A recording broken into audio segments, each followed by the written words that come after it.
Arthur baru saja bersiap-siap untuk pulang.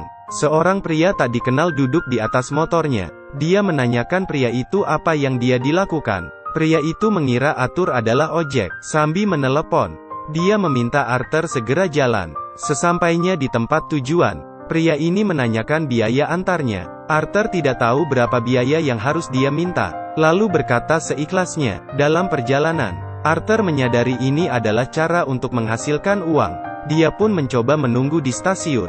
Diusir oleh supir mobil lokal, dia terpaksa berhenti di tempat terpencil. Ketika dia ragu dengan pekerjaan ini, tiba-tiba penumpang datang.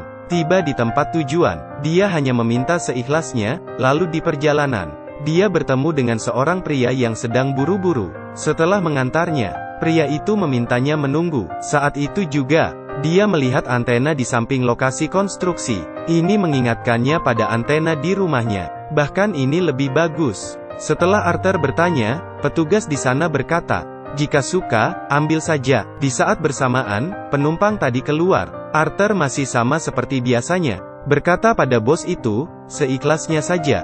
Bos memberikan 2 lembar uang besar kepadanya. Ini 10 kali lebih banyak dari yang diberikan pelanggan biasa. Ketika dia menyadarinya, dia ingin mengembalikan. Namun bos itu telah pergi. Ini mungkin uang termudah yang pernah dihasilkan Arthur. Dia menaruh antena di sepeda motor.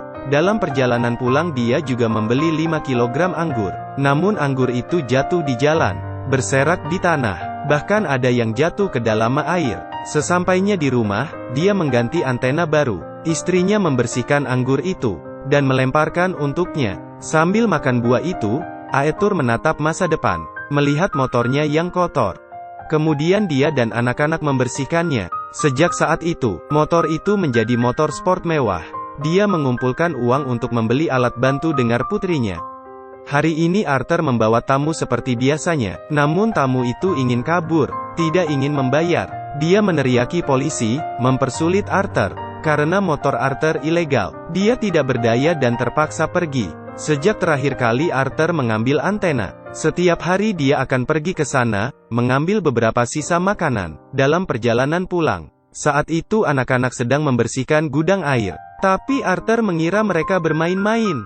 Dia pun segera mengusir anak-anak pulang. Putranya berkata pada ayahnya, mereka ingin memelihara ikan di tempat itu. Lalu setiap orang akan mengeluarkan 50 yuan untuk membeli makanan ikan. Sehingga akhir tahun mereka dapat menghasilkan banyak, menjadi tuan kaya. Arthur bertanya dari mana dia mendapatkan 50 yuan. Putra berkata dia bisa bekerja. Dia melihat ayahnya menertawakannya. Di saat bersamaan, ibunya menyiram air ke kepalanya. Setelah Arthur pulang kerja, dia sering pergi ke lokasi konstruksi mengambil barang di sana. Tapi ketika pulang dia melihat, satu-satunya pintu kesayangannya hilang. Setelah tahu ternyata istrinya memberikan kepada saudaranya, dia segera berlari ke rumah saudaranya, lalu dengan marah mengatakan maksud kedatangannya, dan langsung mengambil kembali pintu itu. Sama sekali tidak menjaga nama baik istrinya. Pria yang murah hati, berubah menjadi sangat egois. Lebih suka menyimpannya di rumah daripada memberikannya, demi mendapatkan banyak uang. Dia masuk ke perusahaan yang mengirim lemari es. Tapi Arthur tidak tahu kemana barang itu harus diantar. Jadi mengikuti yang lain dari belakang. Kebetulan, saat berhenti di lampu jalan, tiba-tiba motornya berhenti. Ketika mulai jalan lagi, pengemudi yang lain telah menghilang. Arthur pun terpaksa kembali ke rumah. Ketika anaknya melihat itu, mereka merasa senang dan mengira ayahnya membeli kulkas. Malam itu Arthur duduk di luar. Dia berjuang dengan pikirannya sendiri. Dia tahu pemilik kulkas tidak akan tahu jika dia mengambilnya. Besoknya dia membawa kulkas itu keluar. Kesederhanaannya masih mengalahkan keserakahannya. Dia mengirim kulkas kembali ke pabrik. Bos tidak hanya tidak menyalahkannya, juga membayar biaya pengiriman dan tip ekstra, dan memintanya datang untuk membantunya lagi. Dalam perjalanan pulang, dia melihat sumur air yang awalnya sangat kotor. Tiba-tiba ada seekor burung terbang keluar. Begitu masuk, air sudah berubah jernih. Burung bahkan membuat rumah di dalam. Melihat ini semua, Arthur tidak lagi marah. Dia mulai merapikan barang yang dibawanya. Dan tanpa sengaja, putra dan istrinya segera membantunya. Ternyata kaki Arthur patah. Istrinya memberikan semua barang sampah kepada kerabat dan tetangga. Arthur hanya bisa menatap putrinya. yang sedang mengobatinya, berkata padanya, begitu dia sembuh, dia akan segera membeli alat dengar yang baru. Putrinya berkata tidak perlu lagi. Setelah baterai diganti, alat itu masih bisa dipakai. Tapi setelah putrinya menoleh, dia tidak mendengar panggilan Arthur.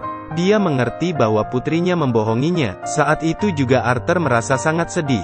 Malam harinya dia melihat tangan putranya sangat kasar. Akhirnya dia tahu, putranya membantu pamannya setiap hari, lalu memberikan hasil kerjanya untuk ibunya. Putranya berkata pada ibunya, besok dia akan lembur bekerja. Dia bisa menggunakan uang ini untuk membeli ikan. Ibunya menjawab, jangan khawatir tentang uang ini. Dia sedang bekerja dengan menjahit.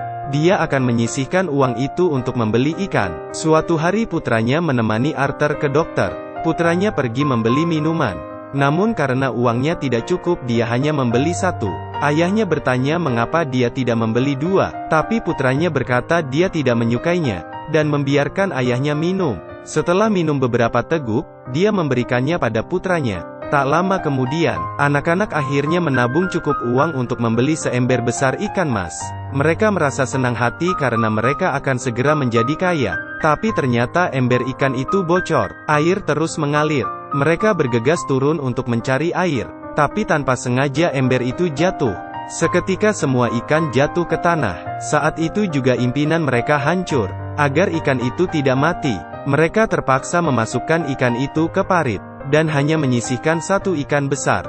Anak-anak putus asa. Melihat ini Arthur bernyanyi. Anak-anak pun mulai senyum kembali. Setibanya di desa, mereka bergegas ke sumur, memasukkan ikan itu ke dalam air. Hidup selalu keras, asal tidak menyerah. Percayalah keberuntungan akan menghampirimu.